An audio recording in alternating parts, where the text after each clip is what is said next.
Everybody see that? Mm-hmm. Okay, let me just make that a bit more neat. There we go.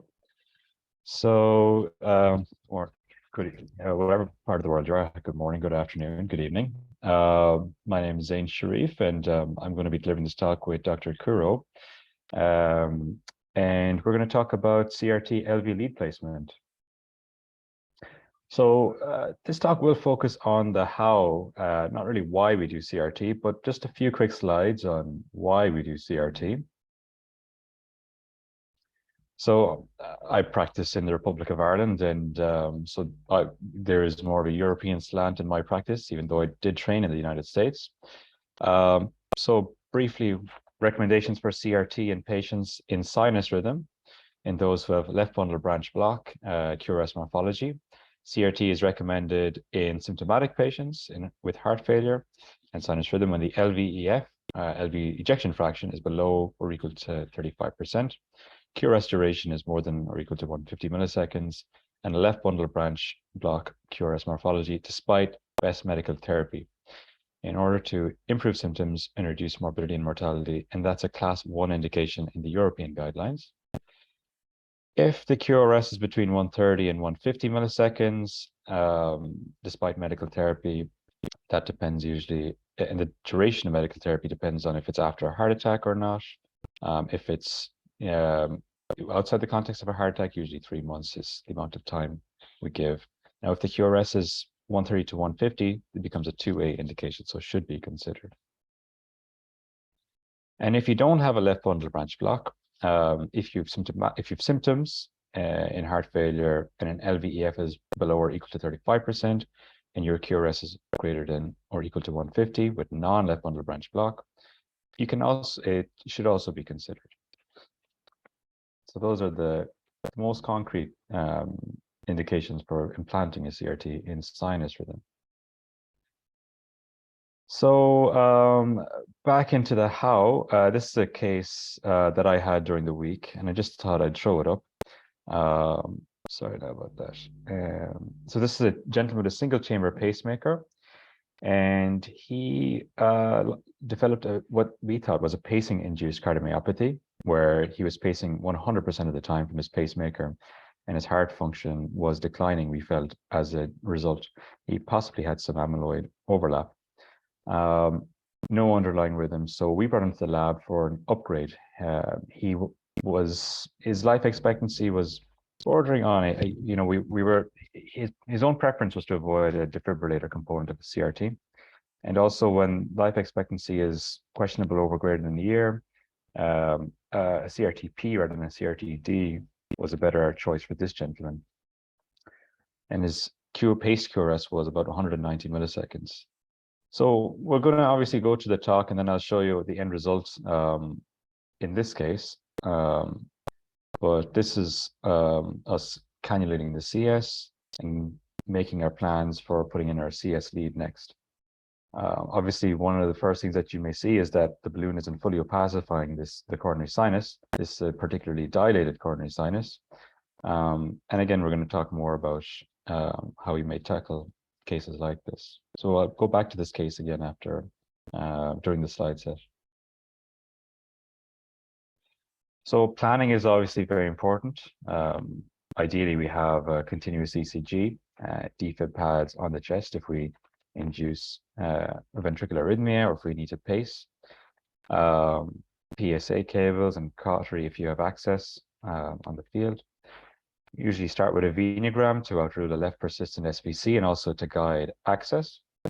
I usually get access with a micropuncture and ultrasound guided axillary vein access following a venogram. But again, there's different ways to get access, and I know there's already been a talk on this topic. Sheets to facilitate whichever guide sheet you're going to use. Your CRT equipment is going to consist of your delivery sheath, your sub-selectors, leads, guide wires, and a balloon to opacify the coronary sinus. And we're going to, again, talk to these as we're going along. And then I know we're going to be, there's going to be a future talk on left bundle branch pacing equipment. Sorry, left bundle branch pacing. And I use left bundle branch pacing as a bailout, or if there is no coronary sinus option, and there'll be future talks on this, which is an exciting field, and obviously more data is coming, and we wait that, and I think it's coming very soon at HRS. Actually, I think there'll be a few talks on it, maybe an RCT. So other general considerations with CRT planning: if they have a prior angiogram, a late phase of the left angiography can be very helpful. I'll show one or two slides. Analyzing the echocardiogram, if there's a big dilated right atrium, that might influence what sheet you're going to use. Obviously, antibiotic prophylaxis has a role. How you're going to sedate the patient if needs be, and then if it's a device upgrade, to identifying the, doing a venogram initially, and also to identify the connectors that may be needed on the day. Now, Dr. Ekeruo, would you have any other sort of thoughts about planning cases with CRT? Or I think you've already mentioned like really the biggest things. The most important, I think, is the venogram, because I think that a lot of people skip that step. And the venogram, no matter how recently the other device was, if it's for a device upgrade, no matter how recently the other device was, you really do want to do your venogram, because if you don't, you might be surprised when you open up that pocket. So that's really important. But no, everything that you're saying is pretty much how I plan mine. Thanks very much. Totally agree on the venogram front. You don't want any nasty surprises once you open the pocket and you're trying to get down to the heart. So we talked about very quickly, if they had a prior angiogram, a late phase images can be quite helpful. So this is a case where a gentleman had a diagnostic angiogram, and you can see the shadow of the coronary sinus at the very end of the shot. And then when this patient came back for CRT, you can see here that it maps very similarly to what the late phase showed, which is obviously not surprising. And it just helps in terms of, going into the case, if they may need a particular type of subselector, or if it looks like a small or large branch, what type of lead you may end up using, which is obviously very helpful and time efficient. So obviously step one after, we obviously get venous access, and then we put our wires down. We would start usually with the RV lead placement if needs be. If it's a CRT-D, start with the defibrillator lead as well. And the reason is, if these patients are, not only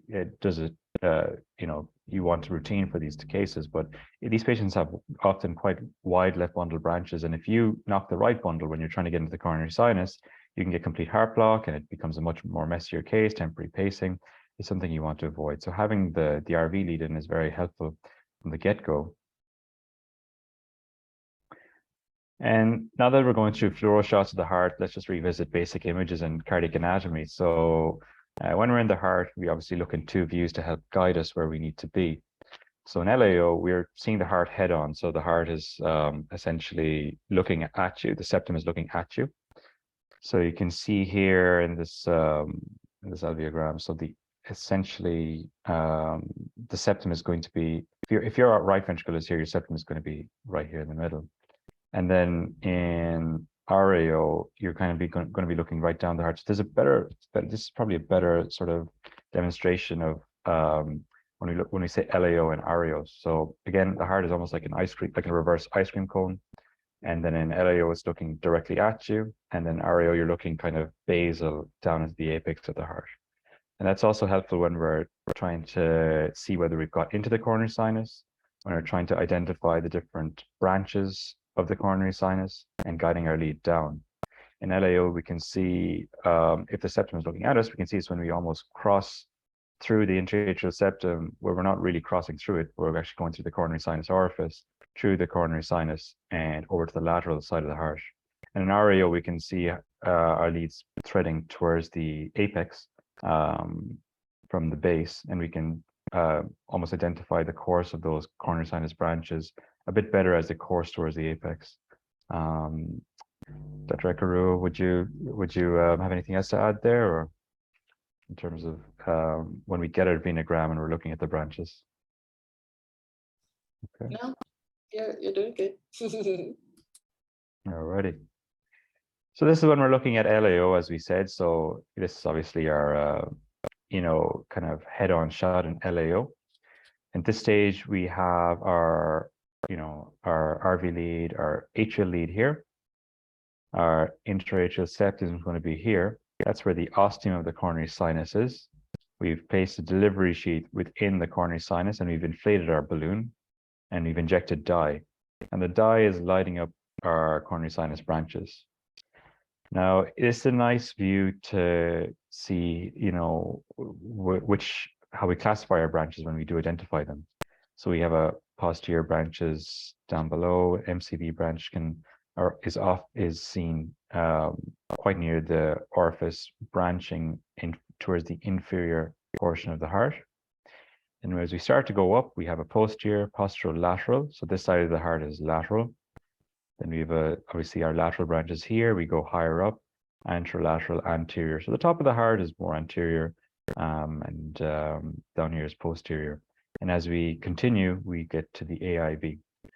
So this is very useful to see where the origins of these branches are. But we'd want to know, we obviously want to get more than one view, because we want to see how these branches behave as they go towards the apex. And this is when we switch to REO. So like we said, we're looking at the base over to the apex. So as we've injected, you can see the branches course towards the apex, and can give us a guide in terms of which leads we'll select. And also there is prognostic value of placing leads more basal and mid rather than towards the apex. And again, there'll be more slides on that later on. So obviously we talked about the coronary sinus. So it's obviously before the tricuspid valve, within the right atrium. Usually a good tip is, what I usually do is I'm a big fan of the deflectable sheath. I mean, there's many different ways to do this. I usually would use a deflectable CS guide sheath wired to the RV, and then I would clock the sheath so that it becomes, we turn more set. I would rotate the CS sheets that it is pointing towards the septum. Would draw it back, and usually pops in quite nicely. But sometimes there's obviously a lot of variation to where the coronary sinus orifice is. And again, there'll be some more slides on that. And you may need different sheets for different anatomies. And again, we'll talk through cannulating the CS in future slides. But this is roughly where the coronary sinus is, where the intraatrial septum is before the tricuspid valve. And obviously our goal is to place our CS lead in the target vein. So what equipment do we need to get the lead in? So delivery sheath, plus or minus a subselector. A balloon can be helpful. Now, I mean, if you get a good hand injection as well, you might not need a balloon, but I tend to use a balloon for all my cases.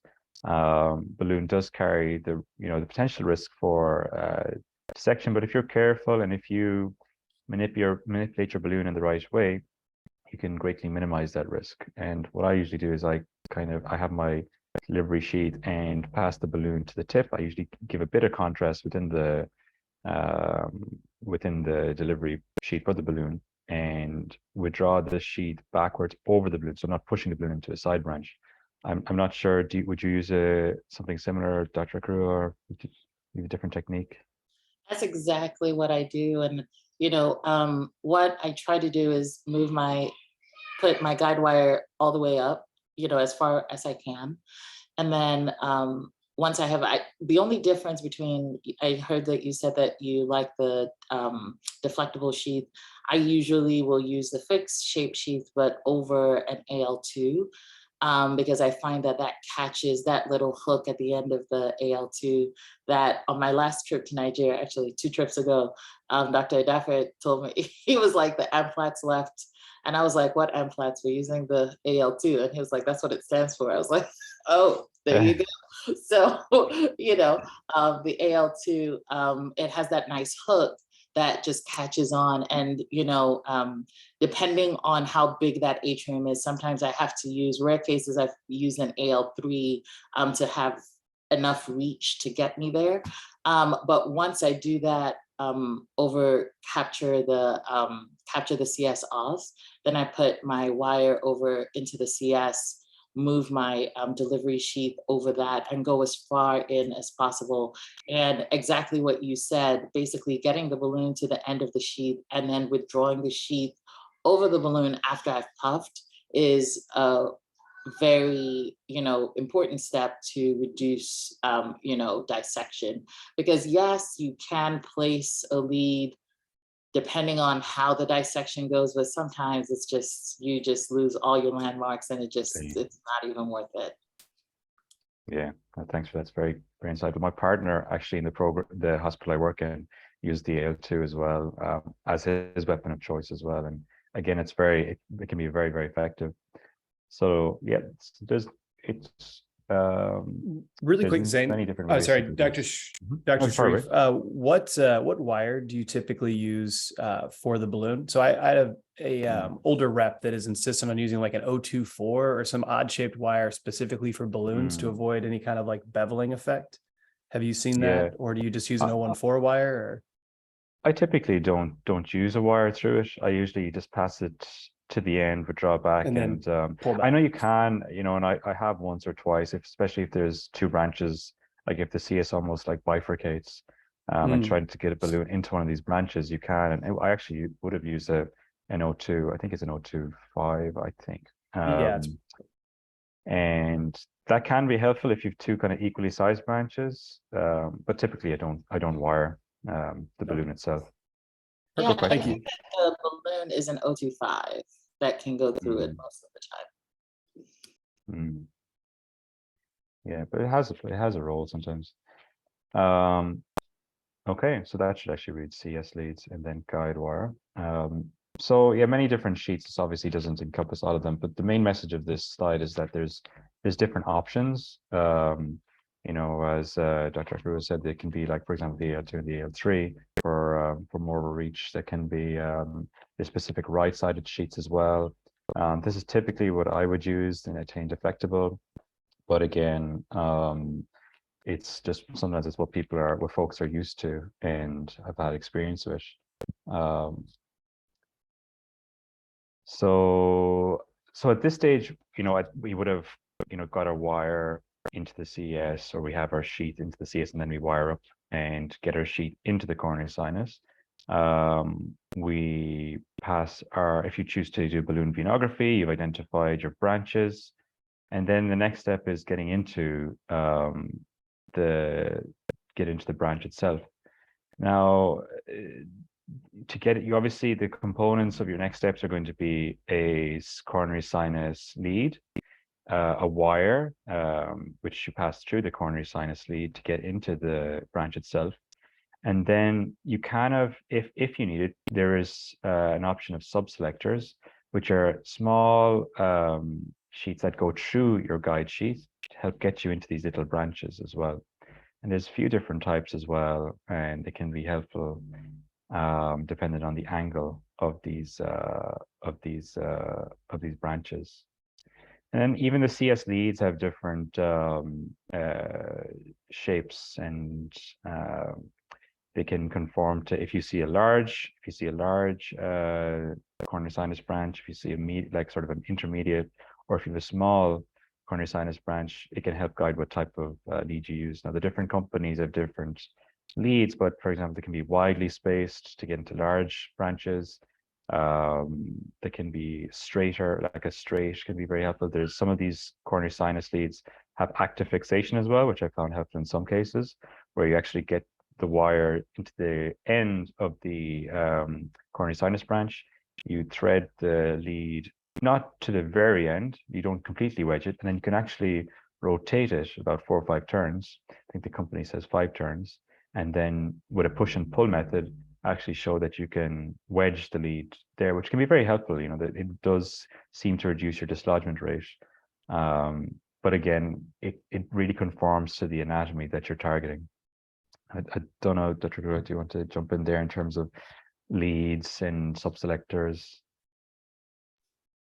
So I find that, if we go back to the subselectors, I find that the obtuse, I end up not really using that as much, just because if you, most of the time the wire, your 014 wire can kind of make its way down there without necessarily need of a subselector. So I end up not really using those, but the times that I see a branch that either looks like the 90-degree or the acute, I end up using a subselector for that.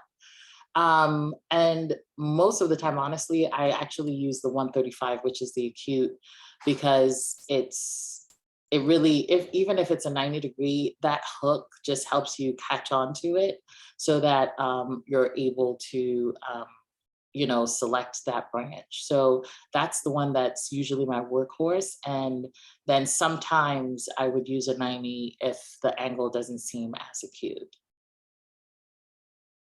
Right. Yeah, no, I think I would do something. I tend not to end up pulling it out of the bag of tricks for these obtuse ones myself.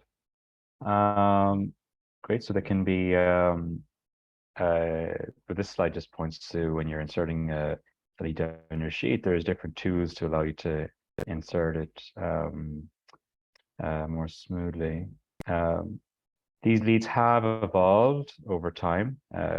Nowadays, we have our quadrupolar leads, which are very helpful because we can paste between vectors. It narrows the sort of electrical field between which we can paste, which is very helpful when you consider that the phrenic nerve isn't too far away from these leads quite often. And if we're trying to identify the best vector in order to maximize our resynchronization, more is obviously better and more options is better. And this slide sort of points to that. You can obviously paste between the CS lead and the RV. You can paste from CAN to RV. You can paste between these vectors itself, between these poles themselves. So during the case, it's obviously very helpful to identify, paste from different poles and just see how best we can achieve resynchronization, QRS narrowing. There's other parameters as well, which I know we'll talk about later on, including QLV. But these are important to test after you've, as soon as you put the lead into an area you think might look like a nice, desirable location. So this is just going over what we've talked about already when we're cannulating the coronary sinus. So obviously like we talked about, there's different ways to do this, but when we're passing the CS delivery system down, we have a wire down in the down the SVC, then into the IVC. We pass our delivery sheet, including the dilator, over the wire into the atrium, remove the dilator, and then at this stage, our CS delivery sheet will almost look toward, well, you make it point towards the RV, and you can either directly pass towards the CS or over a wire. I usually do it over a wire into the RV and then pull back into the right atrium, rotating it with some counterclock to try and guide it into the coronary sinus. But obviously, there's various ways to do this. In terms of the actual delivery sheet, so there's different curves depending on the location and takeoff of the CS. So you can have more steeper sheets as well if there's a higher takeoff, and medium to large size right atriums, 135 multipurpose can sometimes be quite helpful. And then wider hooks as well, if there's a more vertical takeoff of the CS, can be helpful as well. There's also an extra wide option in many of the companies have right-sided sheets as well. Now on the subject of sheets, I know you've already touched on already, Dr. Ekeruo. Anything else, or I think you've already covered this with your talking about your choice of sheet itself. And I think that because, so for the patient who has, a dilated right atrium, I think it's really important to basically, yes, we try to use one size fits all. I think everybody has a workhorse that they typically use, but then there's sometimes you have to recognize that, oh yeah, this is not going to work. And so that's why those first steps, looking at your echocardiogram, even looking at the heart that's in front of you when you're on x-ray is really important. And also recognizing that, from the right side, it can be very difficult. So using a right-sided sheath or a straight sheath when you're coming from the right is really important. So just understanding your challenges before you go in can really help make the day go a little bit smoother. One thing that is really important also to recognize is that, for these patients who have heart failure, just the presence of heart failure, LV dilatation changes the relationship of the CS to the rest of the heart. And so what you typically will see is that the CS ends up becoming less funnel shaped, more slit shaped, and goes a little bit posterior. And so you really want to grab it and just be aware of where it is before you start forcing, your wire, your guide wire through. So that's very on the ball. And we'll also talk about anatomy when it comes to CS origins and valves and whatnot, which can make every CS different as well. Your point also kind of speaks to the importance of the venogram, the right-sided sheath, pulling that out from the get-go is obviously the way to go if there's a right-sided option only. Okay, so once we get into the coronary sinus, sometimes a small puff of contrast can be very helpful to confirm that it's, within the CS itself. And once you're in wiring up and getting your sheath in a bit, so it's not just sitting right in the CS is very helpful. You don't want the CS to fall out just as soon as you're in.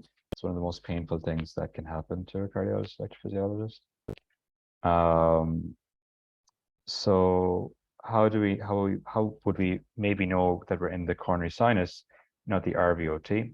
So we talked about it already. In LAO, you want your lead to be, going towards the lateral side of the heart. And in RAO, it's more of a sort of a line that would follow typically where it transects your right atrium and your right ventricle. And these are little tips when you pass your wire up that you're actually within the CS. And again, that puff of contrast is very helpful.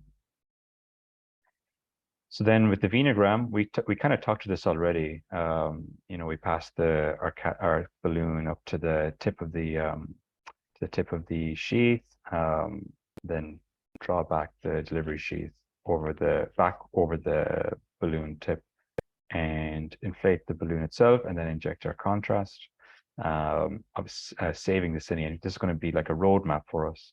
Usually you want to do this in LAO and RAO, so this can guide your lead placement. You don't want to be doing, multiple venograms, so getting a good quality venogram at this stage is very important. You don't want to subject the patient to huge contrast loads if you can avoid it. And this is typically what the balloon looks like. So you have a port where you can inflate air in, and then a port that you can inject contrast in as well. Usually to save fluoro, you can actually pass the balloon in a fair bit until there's about at least four lines. That usually means that you don't have to keep stepping on fluoro, and then you can fluoro to make sure that you're not passing the balloon out blindly into the CS and cause a dissection. And again, we talked through anatomy of the CS. This is kind of what it looks like in PA, where you have your branches, middle, posterior, posterolateral, lateral, and as you go higher, there's more anterior branches. And this is again an example of a good quality venogram where you've they maybe could have gone a bit more proximally, and it's not quite clear here, but you still have identified a pretty good lateral branch here. And you can see here, of course, is laterally, you can see just how the size of it and the continuation of the CS after that. So this at this stage, getting an RAO and an LAO is very useful because both views tell you quite a lot of information. So then in this slide, this again is in kind of shows us the basal, mid, and apical sections of the CS. So this, ideally we don't want to be too apical. Again, there is some data to suggest that going too apical, you're not going to get as much of a benefit if you're mid. But sometimes, it's measuring that against stability of the lead and your options as well. I'm not sure, do you want to jump in there as well, Dr. Ekeruo, just in terms of when you have your venogram and identifying, what might be your optimal target? Yeah, I mean, I think that, you said it correctly. Studies have shown that if it's the more apical it is, the less likely is actually to be helpful. And I think maybe some of that data might have been as a result of, maybe a nodal stem. I'm not sure because we don't really quite know as much of the data. It wasn't as granular data, it's mostly like group data that they got. So if you're kind of pushing the lead down as much as you have, if the only thing that you have is a unipolar lead that was able to get all the way down there, then who knows, maybe that might have been a reason. This is just me supposing. But, nowadays we have so many different options. The quad lead has given us, so much that we're able to do now. So even if you are able to get a lead down and you have a big branch and your most distal lead is apical, that doesn't necessarily mean that's where you need to pace, right? Because you have all the 4 poles. So it really, the tools that we have now kind of make this a lot less painful than it used to be. Yeah, no, that's very interesting. And certainly those studies are, are a bit of in the, not yesterday, but having an L3, L4 option, for example, which is up here when you have your lead wedged here, is very different to only having, your pole there as you were saying. So that's a very good point. So we did touch on this already, and we touched on this. So, and again, we touched on that. So the different types of leads. So again, there's different types of coronary sinus leads themselves. And as well as that, there's different types of wires. And I don't think we've talked about wires too much. And I might touch on that before I pass over the baton to my colleague here. If you have, there's different companies which do different wires, but there's stiffer wires and there's more softer wires.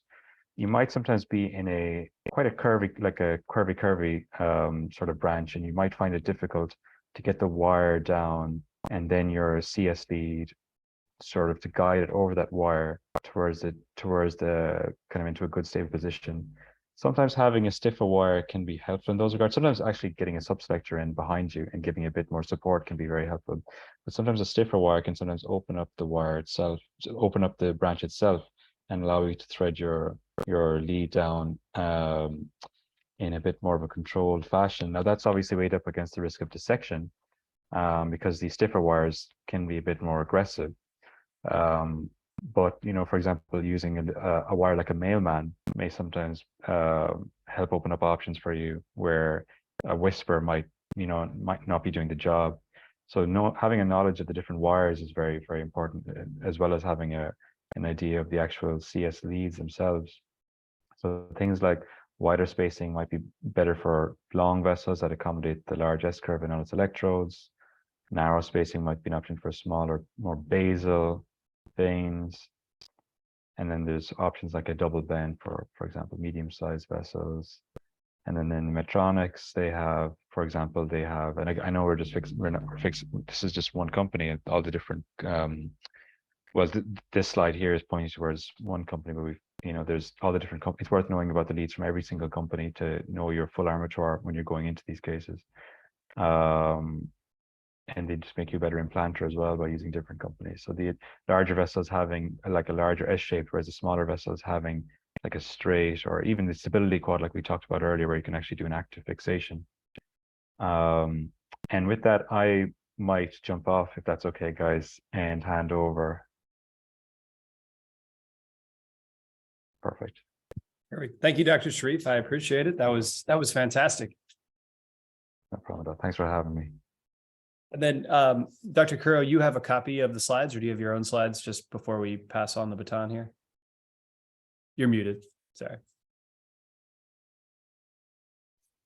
I still haven't learned. I have a copy of the slides, so you can, if I can share. Perfect. Yeah. I'll come off there now. Great. Thanks again, guys. Bye, Dr. Sharif. Thank you, sir. Appreciate it. All right. Let's see. I'm going to take away his host just 1 second. Okay. There you go. So as you're pulling it up, one thing I mentioned in the chat, when we're talking about wires, especially soft wires like 014s, make sure to keep a couple on hand, because in a difficult case, you'll foul up a number of those. They tend to get knotted up at the end. So then Dr. Dafe just wanted to say, he wanted to mention that AL2, that it works great. Yeah, we typically use that AL2 as well. Dr. Ekeruo, that's the most popular one, I'd say, that we use in St. Louis and in Boston. So you guys have my slides, or you guys see my screen rather? Yep, Yeah. see it there. All right.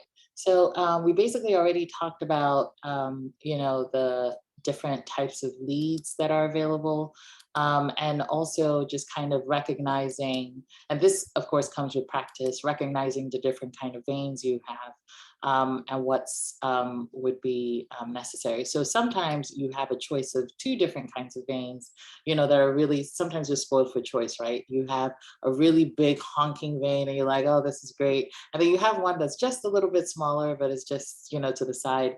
And you'd be surprised that the experienced implanter will go for the smaller vein. And you might wonder why. Well, it's because the lead stability might actually be better in that vein that's a little bit smaller. So hold on 1 second. Hey, Chica. Okay. Excuse the dancing baby in my background. So sometimes you might be surprised that the experienced implanter would actually go for the slightly smaller vein because of the ability or the stability of the lead, or the stability of the lead in that particular vein versus the large vein. I've seen a lot of large veins, a lot of leads come out of large veins by the time you split. And actually, in one interesting case I had, as the heart was beating, we had it in there and we split everything and everybody's just watching. And as the heart was beating, it just went boop, boop, boop, out. So that was like, okay, so that wasn't the vein. I went for the easy one and I paid for it. But luckily we hadn't taken off the short sheath. So that was good. We just ended up putting it back in, which brings me to another point. So there are some folks who they're putting in the LV lead and they just go straight, instead of going with a short sheath, then the long guide sheath, they go directly with the guide sheath, which, can be, yes, you're not splitting an extra sheath, but then in situations where you lose access, that means you have to get access from your vein all over again. So that could become a problem. And also, and as all of you know, accessing the vein, you could have a lot of spasm to the vein. So a vein that you were very easy to get at the beginning of the case might not be so easy to get by, you being an hour in. And of course, all these things happen in a difficult case. So I always will go, even if I think, okay, yeah, this is going to be quote unquote easy. I never think of that when I walk into the room. So that's number one. But then the second thing is I still do use my short sheath and then go through that with the longer sheath. So basically for the active fixed lead, which is amazing, for those bigger veins, this is a great solution for that, where you could just basically insert the lead. You don't have to even wedge it all the way in, which, for those really big honking veins, wedging it might mean you're going all the way to the apex and wrapping around. So you don't want to go all the way around. And so you stop in the middle, you fixate where you want it to be, and then you just caulk about 5 or 6 times until you build up torque. And then what you do is first of all, I usually will push it first to see if, you know, I see my outer sheath, my guide sheath buckling back, because then that means that, okay, I'm generating enough force that it's not moving anywhere. And then I do the pull. And then so I push a little bit and then I pull. And as long as I know that, okay, the helix is fixated, then I slit my sheaths. And, you know, it's also another tool that has offered great, what is it called? Great options for you when you're putting in your quad leads. So, you know, sometimes you're spoiled for choice, and sometimes you just have one branch that is huge in the area that you want it to be. That's pretty much all you can go for. And so this basically just shows an example of the push and pull. So here is beforehand, here you're pushing it. So, you know, the lead looks exactly the same, but you can see that outer, that guide sheath pushing back and buckling on itself. So that tells you that, okay, well, you are in a good position and it's not moving. And so once you've done that, you check your electricals again. And once everything's good, then you can slit your sheath. Dr. Kerr, Yes. on that previous slide, Mhm. sorry if you don't mind me jumping.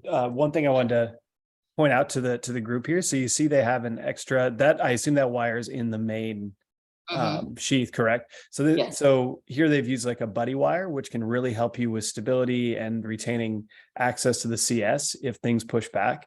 And then another thing that you kind of pointed out here is that buckling of the sheath as it pushes away. You know, be mindful of where the CS os is. If you start losing your sheath, if it comes out, it's going to naturally pull up, especially if it has a curve to it, and it could pull your whole system back. I hope you don't mind me chiming in. I don't want to do it when Zain was talking because he was in a hurry, but we got a little more time. So No. Totally appreciate the extra help. do you use buddy wires in your practices typically? I have not had to. So it's kind of okay, I see you. Yeah, I was like, I don't know. But like I've seen people do it. I just haven't needed to. So I'm like, I don't know what to say. So any other questions or any other comments? No, so I guess we used to use them a little more in St. Louis. And if you're using a large outer, if you use an inner, it really isn't possible because you need to have two French sizes with an 037 to fit. But if you're using just an outer, the inner diameter of your typical outer is 8 French. So a buddy wire an 035 wire will fit beside your lead. So if you do in your other practices, to the rest of the group out here, if you do ever use one, it is an option, but it won't work through an inner. Through your outer, you can put it in the main body of the CS and bury it into the apex or as far as it'll go through the AIV. And that way it just has an extra, you know, layer of support. It can help keep your outer sheath from backing up. And then if it does back up, you may be able to run back up over it if you can sometimes. So. And maybe that's the reason why I end up not using it that much, because whenever I am very quick to use an inner catheter, sheath. I'm very quick. Like there's some people who will say, oh, I'll just try. I'm like, no, that's anything that's 90 degrees. Like it looks like even 70 degrees or lower. I'm like, just give me an inner. And I go just an inner. So I don't even try. You know how to slit then. There's some folks are not so great at slitting. So I'll try to avoid encouraging them to use an inner. I'm like, maybe hold off because we don't need to do this twice. Because slitting, if you've never done it, as you do a CRT placement, slitting is one of the more difficult challenges because you're right at the end. And, you know, if you don't do it smoothly, you might have to start over from the very beginning. So if you're ever doing CRTs for the first time, we'll bring you some catheters and just practice slitting and get that movement down because you don't want to learn when you're 3 hours into a case. So basically for the passive fixation, it's just pretty much just kind of pushing it in as far as it can go. The same thing applies where you sometimes see the buckling. So as you push down, if you are not really sure if you're at the end of the vein, then you should see your backside of your sheet just kind of pushing back a little bit. And sometimes we actually will say, I've seen people and I'll say, hey, be careful, because you're actually doing way too much and it's coming all the way out, and that will, remove all your, remove your entire apparatus. So that's not what you want. All right, so here we're just kind of verifying that the lead is where you want it to be. So after you've put in your lead, before you say, hey, this is my position, you've checked all your stuff, then you also want to make sure that it's in the position that you want it. So for instance, in this particular example, this particular branch had two branches, two sub-branches right under it, right? So here's a little bit more anterior, here's a little bit more mid. If I were to pick, I would want to go here a little bit more mid. However, let's say, and this looks like it tapers really nicely. Of course, this is an artist rendition, but let's say this was a little bit bigger and it was going all the way to the tip and then crossing back around, then that would not be where I would go unless I had an active fixation lead. Instead, I would go to the one that's a little bit more anterior. So that's definitely something you want to make sure of. You want to make sure that you are not too anterior, because if you do, then you lose your entire benefit of getting the LV lead in place. So you just want to make sure of your positioning. And once you do, you check your leads again. Now, I will typically use the adjustable slitter. I love the adjustable slitter. It just kind of gives me that control, I feel. But the universal slitter, it's the same shape. Medtronic has one, St. Jude has one. And I think everybody has like this type of shape. They also have an adjustable slitter for each one apart from St. Jude. I don't think St. Jude has, or Abbott has an adjustable slitter. So even when I would do St. Jude devices, I would say, okay, I want to use Medtronic delivery stuff because I slit with the adjustable slitter, and that's kind of how I've figured out my workflow. So, and of course I'm spoiled for choice, and that's the reason why I can do that. But when you're in a situation where you don't have to, then you'd have to become facile with all these slitters. So really the main thing is that you need to hold the slitter steady while you pull your catheter back. And you will need help. You also need to make sure that nothing can catch the arm that you're pulling back, nothing can catch onto it at the same time. So things that can possibly catch on, sometimes when you have your clips at the end of the lead, when you're testing, you really need to take those off because sometimes they can capture at the end and then you're pulling and next thing you know, everything is all over the place and you can pull things and not really realize it. So that's one of the things. And then also if you fixate your hand that has the slitter somewhere, so you might not necessarily fixate your hand, you might fixate your arm on the bed or something just to keep that hand steady. That will definitely help you while you're slitting. So the action is you hold this hand, you have this other hand that has the catheter and you pull over it. And once you do that, and don't do it too slowly either, because once you do, then everything is going to fall apart, trust me. So you want to kind of go soon and do it out. So obviously, if this is something that you're going to do, like AJ said, we would be, kind of showing you some examples and, giving you some practice implements so that you can kind of practice as you go. You mind if I hop in real quick? Yeah. Yeah. So perfect. What you mentioned there about making sure nothing gets caught up. You really can't see it in this demo here in the picture, but most of these sheets have valves on them. So a good thing I always recommend is gathering that valve and putting it in your hand because it hangs off to the side and it can catch the drape as well. It'll slow you down. So just gather the valve, get it out of the way. And then, yeah, as you said, one solid motion and you're going to be pulling. I don't know if you can see me. You want to avoid pulling it towards your chest because you may run out of length. I used to work with a bigger doctor and he would pull it right into his gut and it would stop. And then the lead would fall out of the channel of the slitter or it'd get caught. So what can happen is the lead can actually get pinched in the slitter. And then you have to cut this piece by piece with scissors or start all over if it gets caught and pulls back. So you want to make sure when you're doing your pulling motion is you're pulling away from you, give yourself space. And it's like you're starting a lawnmower. If y'all ever, mow the lawn, your pull starting it like that all the way through one solid motion, no pauses. Mhm. But yeah. Exactly. Yeah. Very important. Don't pull it towards the chest. That No pause, I yeah. learned that in fellowship. Oh. I did that once and I was like, and everybody just looked at me and I had to get those small scissors that are in there and just kind of cut through. So that was very painful. You cut off the excess, I assume, and then just work your way down, or Basically, it was tough. very painful. So, all right. So this was the example of the case that Dr. Sharif showed at the beginning that we were talking about. And as you can see, this here was not very well pacified. You can see the balloon basically at the somewhere close to the os, but because there's all that backflow, you can't really see what's happening moving forward. So maybe there might be a branch over there, maybe there's a branch over there, I don't really know, but you can't really tell. And so what you would want to do is actually see if you can either blow a little bit more.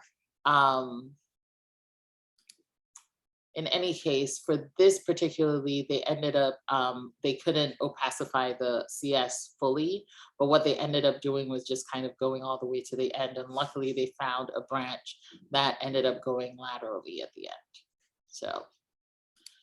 So to summarize, the summary of your steps, you want to get your venous access, RV lead placement. And the reason why you want to do RV lead placement is because like we mentioned previously, for most of these patients, they have a left bundle branch block, which means that the right bundle is the only thing that is controlling your conduction. So if you hit that, which you have a high likelihood of doing when you're trying to find the CS, then that means that this patient has complete heart block for that brief period of time. So what I typically will do is I will have my RV lead and I'll actually still hook it onto a backup rate, so that at the very least, if I lose access, I don't have to, nobody has to scream or say, there's nothing there. It's already pacing. And then we realize, oh, it's pacing. Okay, cool. We lost something there, but we're just kind of aware of it. But otherwise, there's no emergency. We already have backup pacing. Everything's already been prepared. And then you cannulate your coronary sinus. We typically do that by basically, typically will have my outer sheath, my inner sheath, my short sheath will already be in the patient, obviously. I will have an outer sheath. Through that, I'll have the AL2, and then through that, I will have a woolly wire. I typically use the woolly wire just because the end is so flimsy, it's able to go. The woolly and the stork are kind of the same. I typically don't use a J wire, just because sometimes you just need that little bit of, going through, because if you have somebody with really bad heart failure and that slit like CS os, or if you have a valve, then that J wire can kind of work against you. So the woolly really does help. And then it also, there's some folks who say to use a glide. I do not like using a glide for venous access. And the reason why I don't is because, the glide will go wherever it will make a way, even when there's no way. So I tell people, don't use the glide, especially for the vein. For the artery, it's kind of difficult for you to slice through the adventitia and all those layers. But for the vein, it's very easy for you to kind of go through the venous wall and then end up somewhere that you don't intend to and cause a dissection. So using the woolly wire, using a stork wire should be sufficient. Did you want to say something, Agent? No, that's interesting. So I've seen a couple dissections, and I'm trying to remember what wire we were using for that. And does the glide come in a J-tip, or it is a J-tip, right? It's just a little more traumatic, it sounds like. No, well, I think they do have a J-tip glide, but they also have a straight glide. Oh, straight glide, yeah. Yeah. And so there's some folks who will use it, and I was like, oh, you don't want to do that. Yeah. So I usually tell people don't. And then, of course, once you cannulate the coronary sinus, you go in, you perform your venogram. select the target vein, and then place your leads. And so you don't want, what I try to get people to do or to understand is, you don't want re-accessing the CS to be the hard part of the case. Typically, the more difficult part of the case is actually getting your target branch. So the CS part, you should work towards your CS being, or accessing your CS being, the easier part of the case. So that once you get there, then you can get to the difficult part. Dr. Dafa, did you want to say something? Yes, very good, Matt. Excellent presentation. In fact, you have made so many things so simple. And thank you also. I remember last year, that was in September, where you taught me how to use the AL2. Thank you very much, Ma. 2 questions first. We have many questions, but let's start with 2 first, because this is a hot topic, Ma. The 2 questions are, first 2 questions are, in CKD patient, what are the precautions that you take? CKD here doesn't necessarily mean that the patient is already in dialysis. Some of our patients here, they may be having that creatinine that is hovering around 200, 300, and you don't want to teach them into dialysis. What are the precautions you take from the time of access to you get your venogram and you finish the case? Then the second question I also have is on if you have a persistent left SVC, what are the way, because I have encountered such a case, persistent left SVC. How do you go about it, Ma, in your practice? Okay, so for your first question, which was CKD, yes. I will actually say that use as little contrast as possible. And we got very good within the past year of determining how much contrast we used, because there was a time when there was a shortage. I don't know if AJ, you remember this, there was a shortage of contrast because of COVID and supply chain and all this stuff. And so they would tell you, okay, yeah, for a cath, you only had, for a whole hospital, you had like 100 cc bottle, and people were like pouring out 10 cc's and basically be like, there you go, good luck. Wow.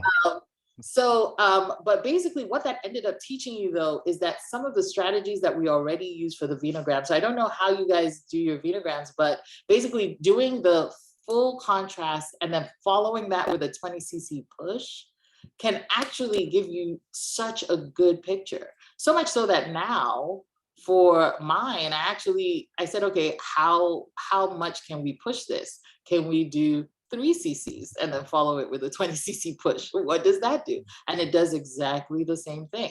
And for those of you, you probably haven't used those yet, but the leadless pacemakers, we used to use like 100 cc's of contrast because we were filling up the tubing with contrast, and then you realize, oh, I would just use like 3 cc's and then push a whole lot of like 20 cc's of saline, and it would give me everything that I needed to see. So realize what, you don't have to opacify everything. You just need to be able to see a shadow. But then the second thing is, you will typically see me use like a 2-way stopcock, even with the balloon, use like 1 cc and push it with saline, and basically you'll see what you need. You just need to be on that pedal.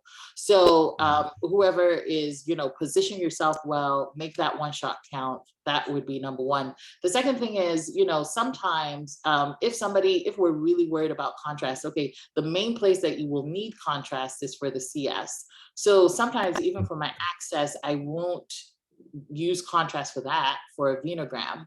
But what I will do is I will get access before I even open up the pocket. And the way that I do that is basically, with the patient still closed, basically using my landmarks and saying, okay, just shooting for trying to get access. Once I do and I have a single wire down, then I use that as my guide for all the other wires. And the next ones, I don't do all 3 accesses outside. I just make sure I have one. And as long as I have one and it's going to the place where it needs to get to, then I will make my pocket and then I'll do the other 2 through the pocket. So those are easy strategies that you can use for patients who have renal insufficiency, because obviously you don't want to push somebody into dialysis range.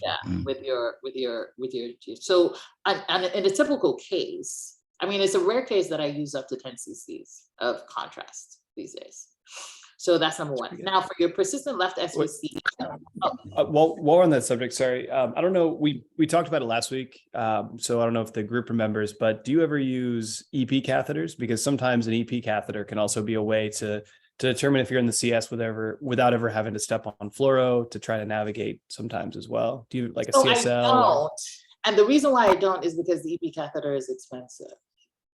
Because you basically added and especially for you to get into the CS, there's sometimes that you can get into the CS with a simple diagnostic catheter, but in those patients who have heart failure, where everything is already moved around, it ends up being really difficult to get into the CS. So you'll find that it will be easy for you to get into the CS when you have a normal patient and you're just trying to get into the RV.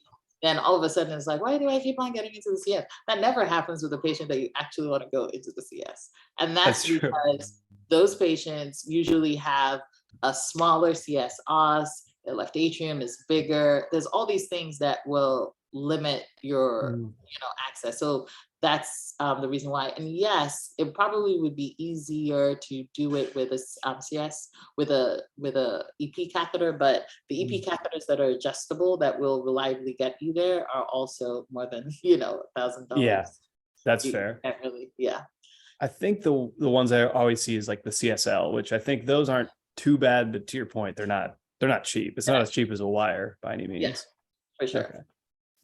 And then your other question was the persistent left SVC. So actually, the persistent left SVC, you will get a CS lead there very easily because that's where it goes into. Correct. So it's going to be huge. And so you're figuring out what branch you're going to get into. That might be a little bit difficult because you probably have to use a bigger balloon to occlude so that you'd be able to see exactly what the map looks like. So your RV lead, your LV lead is not going to be the difficult one. The difficult one actually will be your RV lead because you have to go into the atrium and then flip it around and then turn it in and then make sure that you have force. And so you're doing this curly Q, which is the reason why you have to kind of think to yourself, well, is it worth it for me to do all of that? Or should I just go for the right side? It's very correct, because in case we're counter here, we have to just go to the right side and did it from the right side. Yeah, because and also for me, whenever I'm placing a lead, I'm also always thinking about extraction.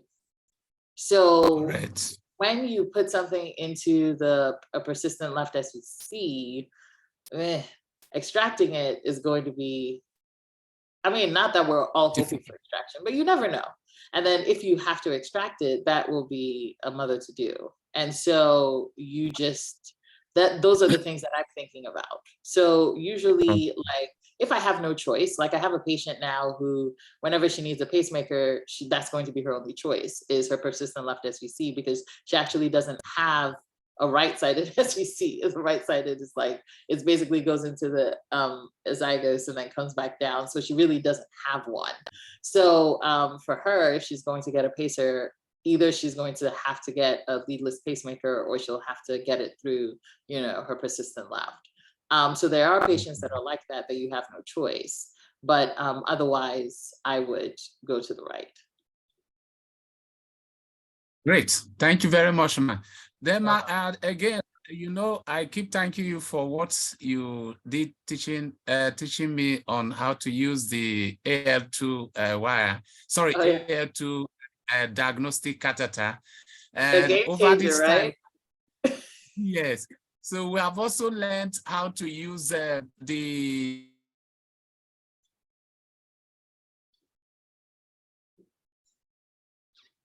Dr. Duffer, we lost you.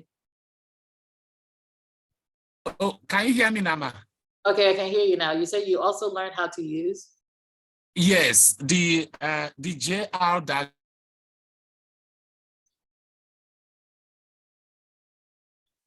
Looks like we lost you again. Yeah. Dr. Ekeruo, do you mind if I take control and I can show some of the catheters that we're talking about? Sure. Okay, perfect. In the meantime, so we talked about, have you ever, it sounds like you don't have a lot of trouble with this stuff, but have you ever done groin access to get into the CS or? No. Okay. I try not to.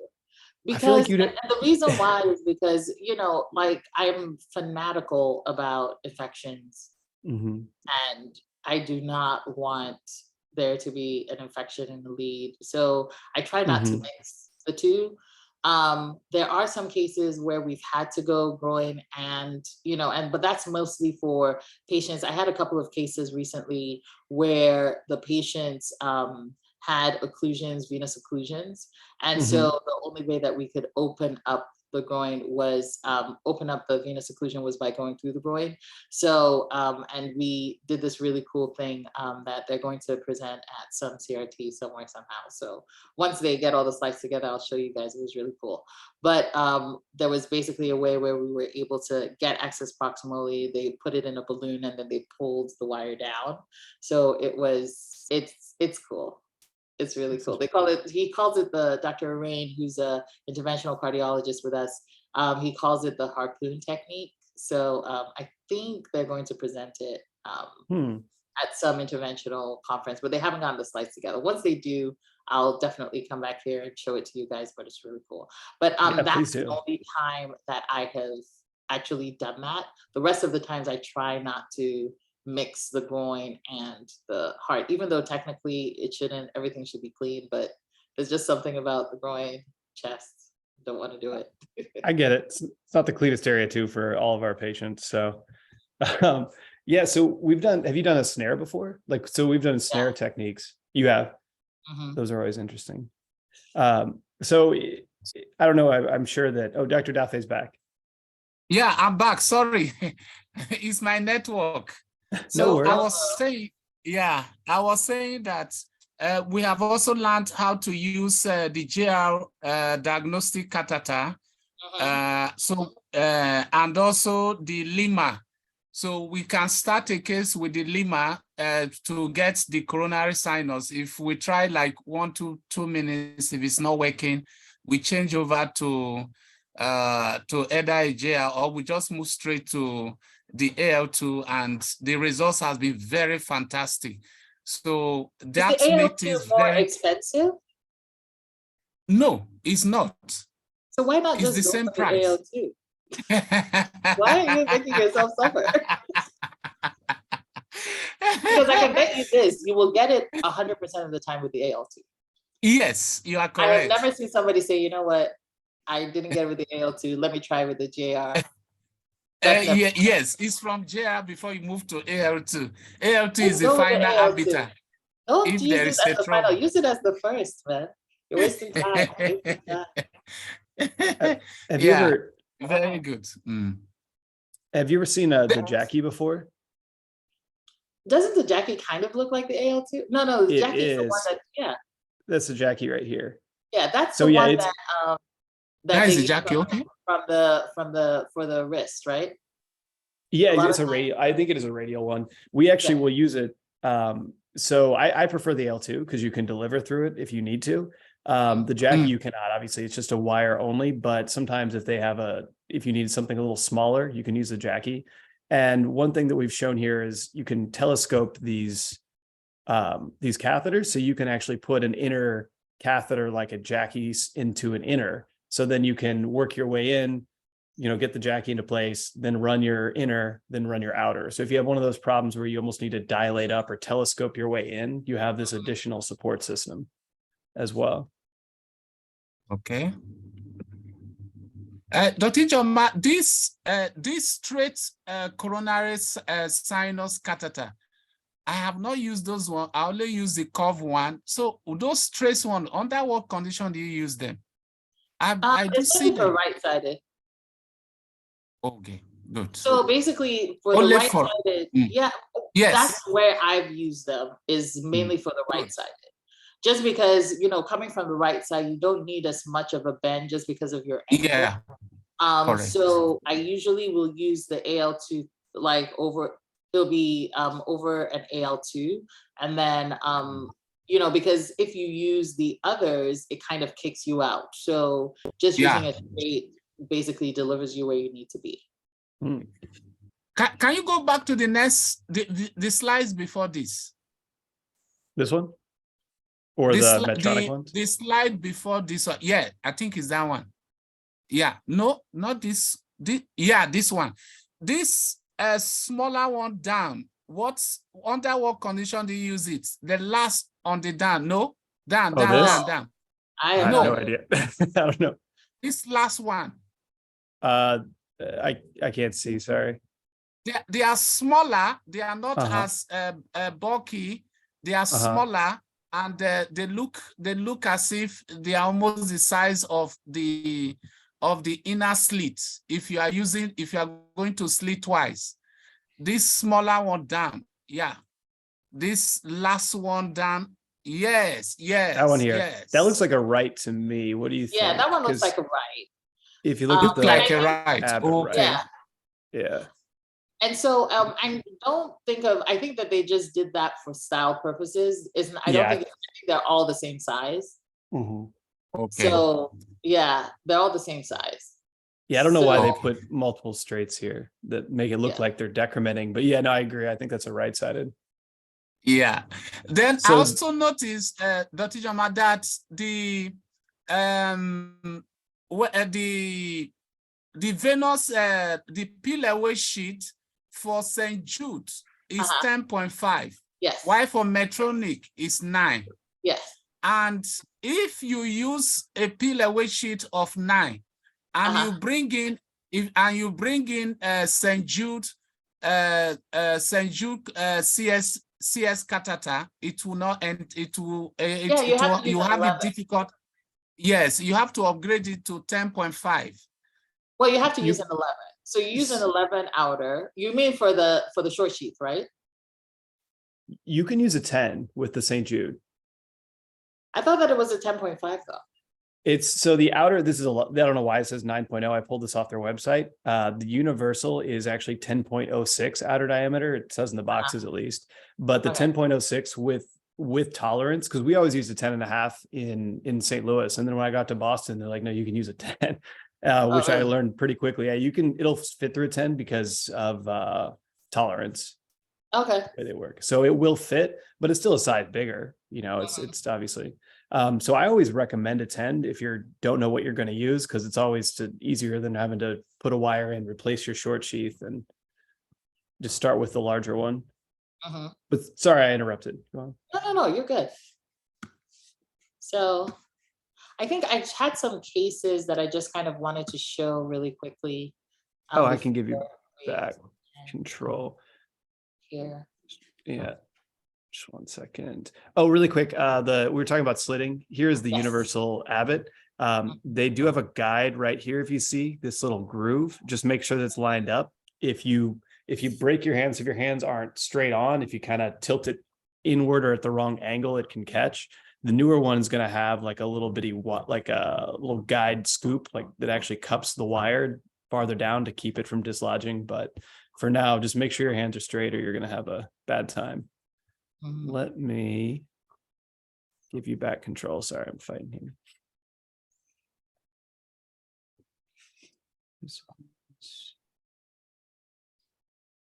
Okay. You are now the host. All right. So let's see. All right. So I just wanted to kind of show a few cases of some challenging ones. this was a guy who has a history of like a non-ischemic cardiomyopathy. And then you could tell kind of that this was going to be a little bit difficult, because if you can see, you know, so this is the AL2 and it's gone in, and then it kind of goes down and then goes up. And so our issue here was that it kept on, we could not move this across at all. Like this was the extent that it pretty much stopped. So trying to get it in, we were not able to, and we tried that for hours. And these are like different pictures, and this is where we ended up with this case, where we ended up having just a dual chamber at the end of it, just because we weren't able to get up into it. My hospital has changed system, so unfortunately, I wasn't able to get the full satisfying, you know, results of this. But basically, this is the same gentleman who has his dual chamber, and now we came in trying to do the came in again after a while to try to do this LV lead, because he had really bad heart failure, biventricular, and a huge left bundle. And so the idea was, okay, what can we do to help this guy before going into transplant or anything like that? And then you can see here that as we go in there, look at all these branches, so small. Like he has like pretty much nothing, right?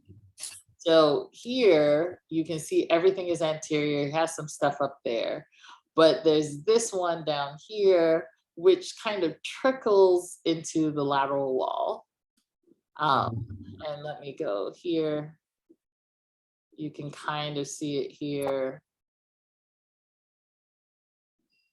So there, where you can kind of see this one going across.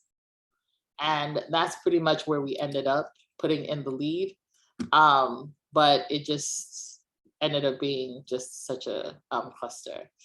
And second case that we did, we actually had to use a Worley vein selector.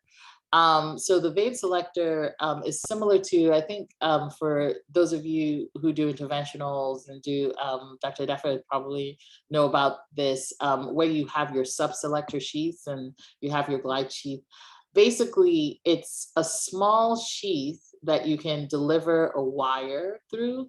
Sometimes the wire is just an 014 wire, but pretty much what you can do is deliver the wire into your target branch, go over it with your vein selector, and then you can kind of go over that with your inner, and basically just kind of go up that way.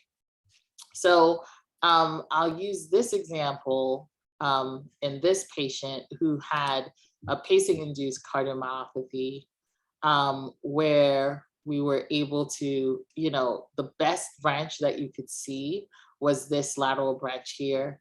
And I don't know if you guys can appreciate that bend over there, here, where it's very difficult, you know, to get through. So if we had gone up a little bit further, you'll see that that actually made a curly Q back.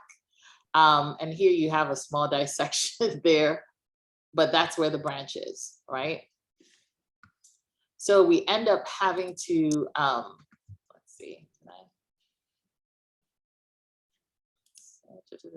So we end up having to use our vein selector. Let's see here. Yeah, so it's kind of going to come through here. We end up using our vein selector. Unfortunately, I didn't really take a picture of it, or I did take a picture, but they didn't save it. These other branches were just too small. We couldn't really put a lead through there. We tried and could not. And we ended up putting this lead into that branch, and ended up being a successful case where there's good lateral movement or lateral placement of the lead. So pretty much the way that we did it was that we used the vein selector, put actually a Woolly through that, went up there with the vein selector. Once we were able to select the vein, then we put the Woolly down, took out the vein selector, went there with a straight subselector over the outer sheath, and then put the subselector down, took out your wire, and then were able to deliver the lead through that. And I think that was it pretty much. We had a few more slides, but it's just basically kind of talking about how you can use the subselectors and how they help you once they actually give you access to the vein itself. And when you are withdrawing or when you are trying to slit this, you should actually pull your subselector back into your main body of your sheath before you slit, so that you're not putting too much force on the lead itself. Remember that, you know, your phrenic nerve kind of goes around that lateral wall where you're trying to deliver your pacing lead. And so it's not unusual for you to have phrenic stimulation. So you always want to test for that. And then the final thing we were talking about is the QLV.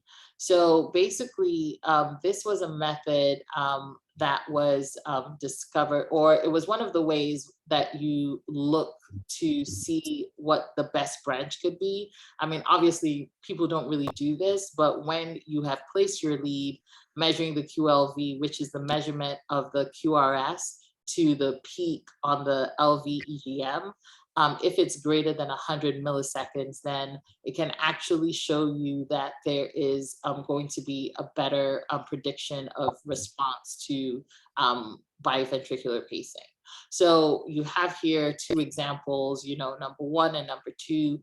This particular patient or this lead placement will probably be better for you because pacing here would have a better response. You have synchronized the heart a little bit more than you would with this patient who just had a 90 millisecond QLV. Of course, this assumes that you have an abundance of choice. So most of the time what you're trying to do is just trying to get it where you can.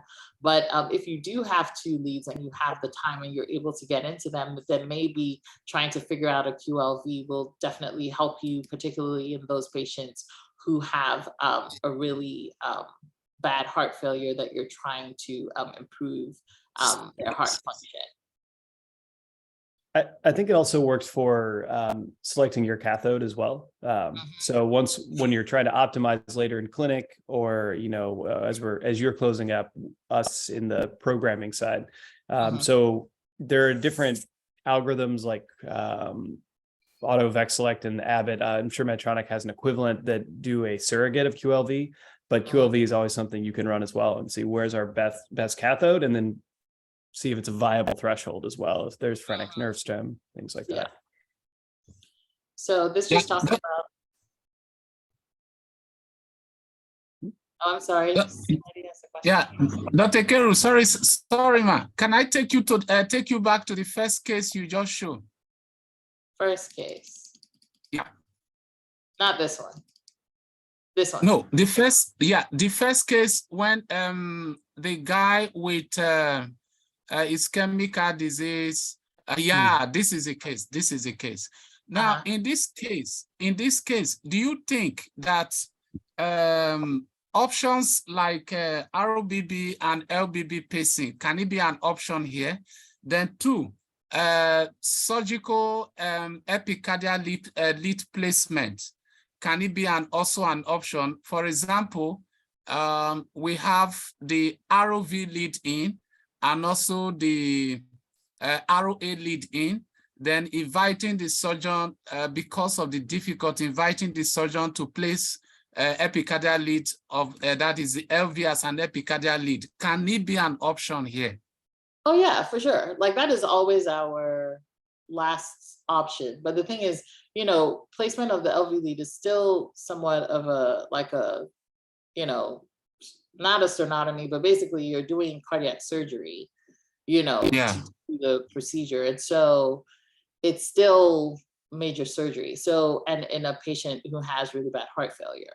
So if you can do it, you know, intravascularly, then, you know, we try as much as possible, but that's always understood that, hey, if this person does need LV lead pacing, then if we're not able to get it, you know, with our classic way, then you put a BIV can and the surgeon is supposed to put in an LV lead.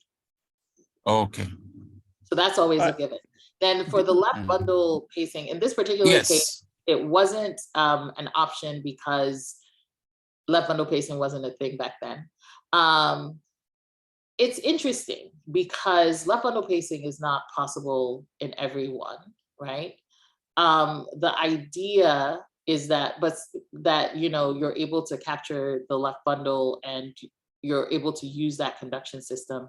But sometimes the block is not at the level of the left bundle. Sometimes it's below that. Sometimes it's even at the level of the muscle. And so you're not really able to cause synchrony, because the idea is that desynchrony is contributing to the heart failure and resynchronization is able to help. So sometimes even you doing a left bundle is not going to help because your block is below that. Noted. Thank you, Ma. Dr. Ekeruo, for your surgical LV placement, do you have them placed 2 typically? Yes. Or okay. Yeah. I usually have them placed 2. Because I mean, there's so many times that you'll have situations where they'll lose capture. I don't know what happens in the pericardium. It's as if there's something going on and it just kind of, you know, your thresholds go up and then, or it's just lost capture. And so you're better off with another. So it's kind of a pseudo quad lead-ish.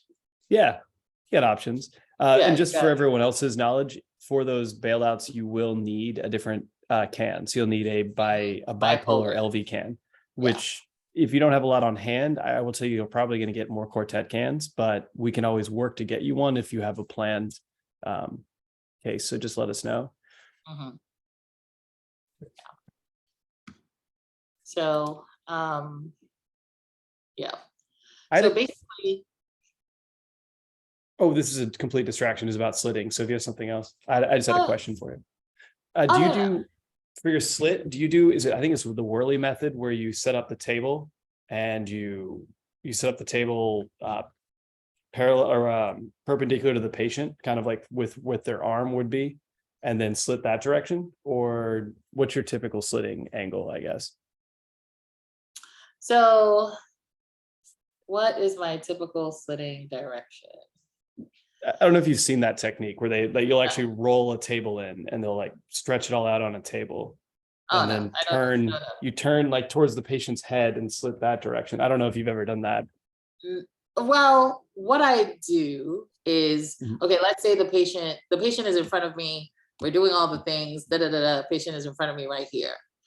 So I will have my right hand is typically the hand that I will hold the slitter in. So I will put the slitter, put everything, and then go through the header with it.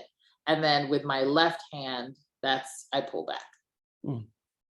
So I don't know what method that is, but that's basically what it is. Okay. Yeah, there's like a whole new table method that people started doing about 2-3 years ago that if you have a technique for slitting, just use that technique. I would say for people on the call, you know, once you get it down, I would just say use that technique, whatever works best for you. But yeah, I didn't know if you'd ever seen that. It's no, I haven't. Interesting. No, I'm about to Google it. I think it's like the Worley method. Like, I don't know, Seth Worley he's branded everything pretty well. So I know. I was like, what is this? The Worley one. It's cool, the Worley method. Okay, which Worley method? I think that's what it is. I'll find it. Wait, put it in the chat. But yeah, so you know, this is pretty much like kind of you know, a route to like, okay, if you have a difficult CS cannulation, like what you should do. Sometimes looking at things in different views can definitely help. Using different guiding catheters. There's so many times that I have been using a standard and then I get one that just has a little bit more reach, and all of a sudden everything becomes a little bit easier. And it's like, oh, this is what I've been missing. That's helpful. Using different wires. And so, you know, you guys are more, I think, better used to the wires than I am. And sometimes I ask for the help of my interventional colleagues. Hey, look at this. Do you think there's a wire that you can suggest that would actually help things out? And because I have seen stiffer wires. So for the lead wires, I typically will use a simple whisper wire. But you know, there's the Whisper Extra support that's a little bit bigger. Has a little bit more support. There's the BMW, which is like the balanced middleweight. And then you have, you know, the Iron Man and, you know, Terumos and all of those ones that are really like, they sound very strong, which I typically will use. Number one, a lot of times they'll give too much support. You still need a little bit of flimsiness with the lead to be able to steer it to the right place. But if you get the right wire, sometimes even those bends can actually be straightened out with the wire, and you end up putting your sheath in a little bit easier. So just kind of trying to figure out, okay, based off of what you have in front of you, you know, once you do your venogram, trying to figure out, okay, your next step would be really important. And then not being afraid of using an inner sheath. You know, the inner sheath can be your friend. The use of the AL2 is definitely helpful. Sometimes if you cannot, you know, get into the CS, then actually doing a coronary, shot and doing a late phase will actually help you in those ways. I haven't had to do one for years, but you know, in one patient, it was kind of really helpful. And then of course, now that there's left bundle branch pacing, that can be an option, but just realize before you make a commitment and open up a new can, make sure that you are actually having good capture of the left bundle, because you don't want a situation where your end result is not much better than what you had at the beginning, and now you have the added costs and the added complication rate of putting in a left bundle as well. And I think, there are a few examples of coronary sinus dissections here that I think would be helpful. Basically, if you see stuff like this, like that, just kind of know that this is not cool. And this is the reason why, you know, so when we're putting in our balloon, you want your balloon to be in the main body of the CS and not into the branch, because this is what can happen in this case. So in this particular patient, they were able to place the lead through that, but sometimes everything just closes down and you're not able to do anything. And then sometimes, in rare cases, a CS dissection can cause a significant pericardial effusion. Most of the time it doesn't, but sometimes it can. So you have to monitor the patient, make sure the patient is in good stead before you let them go home. And that's the end of that. Fantastic. Thank you. We had a question from Dr. Chigozi about decreasing order of preference for best coronary sinus tributary. I think in that presentation, there was a good image that you could maybe go through where it shows lateral, posterior. Let me see here.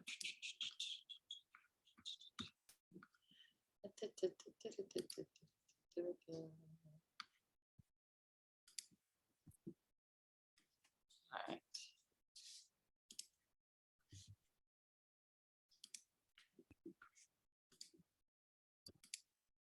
So I think that this was one of the screens that we had that showed the different tributaries. What we'll tell you is either posterior lateral or lateral is really the best that you can go through. You really don't want it to be anterior. Anterior lateral can be acceptable, really anywhere in the lateral sphere and as basal as you can. So basal or mid is most preferable. Nowadays, like I mentioned, because we have the quad leads, we end up either in the basal or the mid, just because of by virtue of the number of poles that we have. Sometimes you have to jam it in and you end up with kind of a lead in the apical, but in the apex. But the rule is, the closer it is to the RV lead, the less you want it. And so posterior lateral would be your highest ones. There's sometimes you can go through an MCV and it'll end up lateral. That can be a good lead for you to do. So as long as it ends up being as lateral as you can, that's pretty much where you would want it.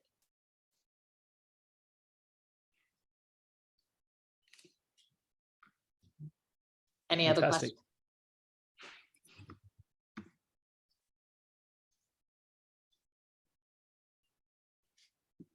Okay.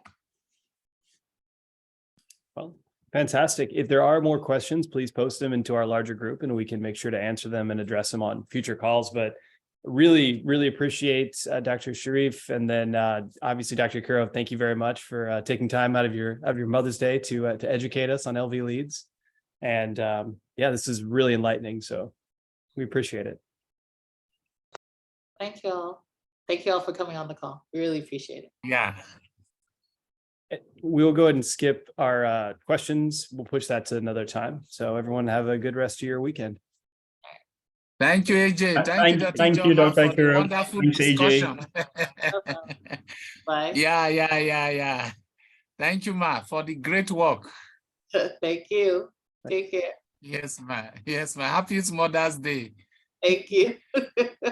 How do you people celebrate Mother's Day now? We Anglicans, we Anglicans are Catholic, we celebrated since March. Why is it that it's now you are celebrating Mother's Day? Mark, can you answer? This is America. I don't know. Is it only America? Is it this late? I'm not sure. I think it is. I don't really know. It's Rwandan Mother's Because Day too. The Roman Catholics and the Anglicans and many other Orthodox churches, they celebrated their own since March. Well, Yeah. I only know that so this has been the excuse when I tell my, when I don't tell my mother Happy Mother's Day. She's like, you didn't tell me Happy Mother's Day. I was like, it's not the same in America. So, so now I have to call her today. Yeah. But, well, I'll see you guys later. Take care. See you later. Enjoy your Yeah, weekend. take care, man. Enjoy your weekend. Thank you. Yeah, thank you.